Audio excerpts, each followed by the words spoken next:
मेरी हमेशा एक ख्वाहिश रही थी कि मैं बड़ा होकर फ़ौजी बनूंगा और मुल्क के दुश्मनों को है ना नीस्त तो नाबूद करूंगा। मेरे मुल्क की तरफ कोई आँख उठाएगा तो उसे मैं छोड़ूंगा नहीं। लेकिन ये सपना पूरा नहीं हुआ। रब की ज़ात ने मुझे एक फ़ौजी तो नहीं बनाया, लेकिन एक उस्ताद बनाया, एक रहनुमाई करने वाला बनाया। अब मैं लोगों से जहालत के दुश्मनों को ख़त्म करता हूँ और उनको एक रोशन ज़िंदगी की तरफ मुतवज्जा करवाता हूँ, उनको एक रास्ता दिखाता हूँ। मेरा नाम अशोक कुमार सिजवानी है और मेरा ताल्लुक दी इनोवेटर्स से है। मैं CEO हूँ इस ऑर्गेनाइजेशन का। इनोवेटर्स जो है वो पिछले 27 सालों में यूथ एम्पावरमेंट पे पाकिस्तान में काम कर रही है।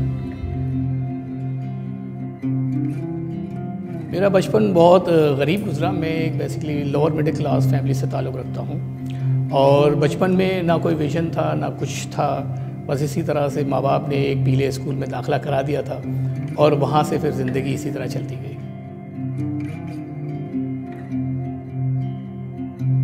27 जुलाई 1996 ये डेट मैं कभी नहीं भूलता। संडे का दिन था।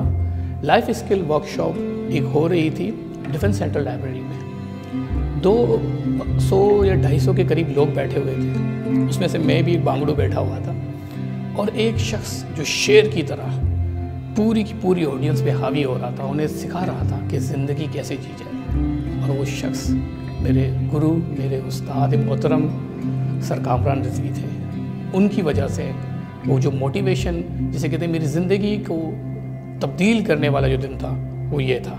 उस दिन के बाद जो इंजेक्शन उन्होंने मुझे जो डोज़ दिया वो डोज़ में हर किसी को लगा। इनोवेटर 27 सालों से चल रहा है तो इट मीन्स तकरीबन देखा जाए तो मैंने अपनी लाइफ के अंदर कोई 495 ट्रेनिंग्स दे दी हैं। शुरू में ये कम था क्योंकि 1996 में लोगों को इतना पता नहीं था कि वर्कशॉप क्या होता है। जब मैं लियारी में निकलता था जहाँ से मेरा ताल्लुक़ है, मैं प्रिंसिपल से इजाज़त मांगता था। पहले तो मुझे प्रिंसिपल तक पहुँचाने नहीं जाता था किसी स्कूल के, तो फिर बड़ी मुश्किल से है ना वो मुझे जो है ना इजाज़त मिल जाती थी। तो मैं जब उनके सामने आता था और मैं कहता था कि मैम मुझे इजाज़त दें, मैं जो है एक वर्कशॉप करना चाहता हूँ, तो वो अक्सर उस वक्त 1996 में वर्कशॉप जो है वो किसी और चीज़ को कहते थे। वो कहते थे नहीं यहाँ गाड़ियाँ रिपेयर नहीं होती, वो थोड़ा सा आपको 2 गली पीछे जाना पड़ेगा, वहाँ पर गाड़ियाँ रिपेयर होती हैं, वहाँ है वर्कशॉप। तो मैं उनको कहता था नहीं मैम, जहाँ गाड़ियाँ रिपेयर होती हैं वो वर्कशॉप कोई और है और मैं जो वर्कशॉप करना चाहूँगा उसके अंदर बच्चों के जहन रिपेयर करूँगा।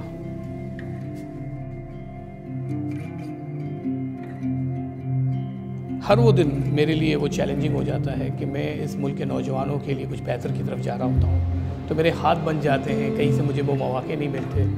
तो वो दिन मेरे लिए बहुत मतलब जो है ना वो अफसरदा सा हो जाता हूँ मैं उन दिनों के लिए, क्योंकि ज़ाहिर सी बात है मेरी ख्वाहिश तो ये होती है कि मैं हर चीज़ करता रहूँ। और ख़ुशी तब होती है जब मैं अपना वर्कशॉप डिलीवर करता हूँ और उस वर्कशॉप डिलीवर करने के बाद कोई एक बच्चा या एक बच्ची मेरे पास आके कहते हैं सर आपने हमारी ज़िंदगी बदल दी।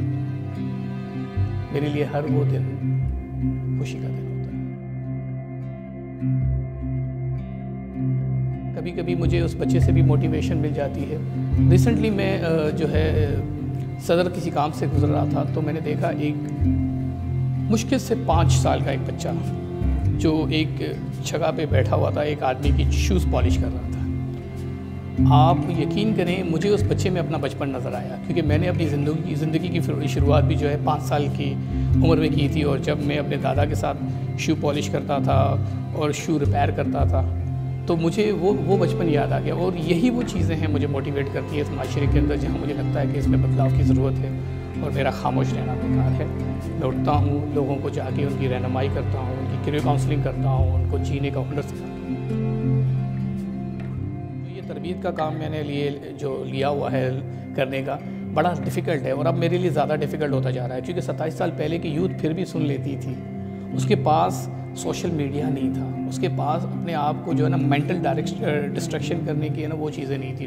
जब देखें वो अब जब से इसके पास एक सेल फ़ोन आ गया है, वो आप किसी की बात सुनते नहीं हैं और उसी में सुन होते हैं। तो अब जो है हमारे लिए बड़ा मुश्किल है। पहले के यूथ को अगर समझाते थे, बिठा के बात करते थे तो उनको ज़हनशीन हो जाती थी और वो सुन लेते थे और उस पर अमल भी आसानी से कर लेते थे। अब अगर उनको कहा जाता है, आज की यूथ को हम कहते हैं, तो आज की यूथ ये कहती है कि अच्छा सर टाइम नहीं मिलता, कैसे करेंगे, बड़ा मुश्किल हो जाता है, जॉब से फरागत नहीं मिलती, ऐसी बहुत सारी चीज़ें जो है ना वो अल्लाह के आपके सर पे लाद देते हैं। फिर आपको उनकी भी सॉल्यूशंस निकाल के उनको देते, तब जाके वो कहीं बात आपकी समझ में आती है।